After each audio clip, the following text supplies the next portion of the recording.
ভোটের আগে তৃণমূলে এক ঝাঁক অভিনেত্রী, গ্ল্যামার ওয়ার্ল্ডেই ভরসা মুখ্যমন্ত্রী মমতা বন্দ্যোপাধ্যায় ভোটে জেতার ক্ষেত্রে একদিকে যেমন স্থানীয় স্তরের নেতাকর্মীদের বার্তা দেন, অন্যদিকে গ্ল্যামার জগতের তারকাদের ওপরেও ভরসা রাখেন। সাম্প্রতিককালে দেখা গিয়েছে তিনি যত মিছিল বা মিটিং করেছেন, মাননীয়ার পাশে তখন এক ঝাঁক তারকাদের ভিড় রয়েছে। তাদের একেবারে সামনের সারিতে হাঁটতেও দেখা গিয়েছে। মজার বিষয়, কার্যত 21শে জুলাইয়ের মঞ্চ আলো করে থাকেন সেলেবরাই। সামনে বিধানসভা নির্বাচন, আর তাতেও কি সেই সেলেবদের ওপরেই কি আস্থা রাখতে চলেছেন তৃণমূল সুপ্রিমো? ভোটের আগে অনেকেই রাজনীতিতে আসেন।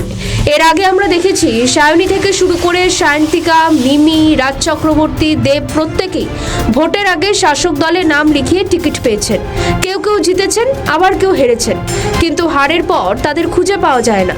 এই মুহূর্তে তৃণমূলের রাজ চক্রবর্তী, দেব, ঝুনমালিয়ার মতো বহু জনপ্রতিনিধি রয়েছেন। তারা প্রায়শই নিজের এলাকায় জনসংযোগ করেন নিজের মতো করে, কিন্তু সাংসদ সায়নী ঘোষকে আমরা অনেক সময় দেখেছি তৃণমূল নেত্রীর মতো সাদা শাড়ি হাওয়ায় চটি পরতে। অনেকে তাই মজার ছলে বলেন সায়নী মমতা বন্দ্যোপাধ্যায়কে নকল করেন। সায়নী বর্তমানে সাংসদ। সায়নীর পাশাপাশি রচনা বন্দ্যোপাধ্যায়, তিনি 2024 সালে লোকসভা নির্বাচনের আগে তৃণমূলে যোগ দেন।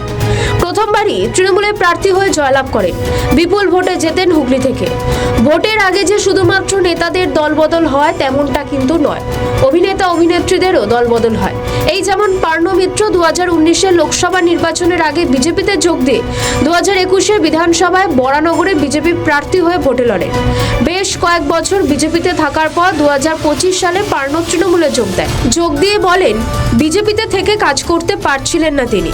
রাজনৈতিক বিশেষজ্ঞরা বলছেন মুখ্যমন্ত্রী ভোটের আগে তারকাদের সামনে আনতে চান, কারণ একটাই, যে কোনো মূল্যে জয় হাসিল করা। 26-এ নির্বাচনের আগে দলীয় সূত্রে খবর, কিছু নতুন তারকারা আসবে তৃণমূলে। কেউ ভোটে দাঁড়াবে, আবার কেউ দাঁড়াবে না। অভিনেত্রী সৌমিত্রিষা কুণ্ডু টলিউডের চেনা মুখ। মুখ্যমন্ত্রী সৌমিত্রিষাকে স্নেহ করেন। এক সংবাদ মাধ্যমের তরফে জিজ্ঞাসা করা হয় অভিনেত্রীকে, তিনি কি তৃণমূলের টিকিট পেয়ে প্রার্থী হবেন? উত্তরে অভিনেত্রী বলেন, কাল কি হবে কেউ জানে না, অপেক্ষা করতে হবে। অভিনেত্রী তিয়াশা লেপচাকে মুখ্যমন্ত্রীর পাশে মিছিল থেকে শুরু করে দুর্গাপুজোর কার্নিভালে দেখা যায়। তাকে সাংবাদিকরা প্রশ্ন করেছিল 2026-এর কি তিনি তৃণমূলের প্রার্থী? অভিনেত্রী সেই প্রশ্নের উত্তর বারবার এড়িয়ে গিয়েছেন। কিছুদিন আগে বাংলা বাঙালির অস্মিতা নিয়ে সরব হয়েছিলেন অভিনেত্রী সুদীপ্তা বন্দ্যোপাধ্যায় বক্সী, যার ফলে তৃণমূলের যোগদানের বিষয়ে আরও জল্পনা বাড়িয়েছে অভিনেত্রী। প্রশ্ন হলো, এবারে নির্বাচনে মাননীয়া পুরনো মুখের ওপর ভরসা রাখবে, নাকি নতুন কোনো তারকাদের প্রার্থী করে সামনের সারিতে রাখবেন, সেটাই দেখার। ওয়াকিবহাল মহলের মতে আসন্ন বিধানসভা নির্বাচন তৃণমূলের কাছে কার্যত অ্যাসিড টেস্ট।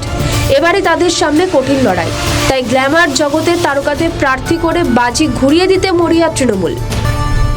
আমাদের ভিডিও ভালো লাগলে লাইক ও শেয়ার করুন, কমেন্ট সেকশনে আপনাদের মতামত জানান। আরও ভিডিও পেতে আমাদের চ্যানেলটিকে সাবস্ক্রাইব করুন এবং প্রতি মুহূর্তে খবরের আপডেট পেতে প্রেস করুন বেল আইকন।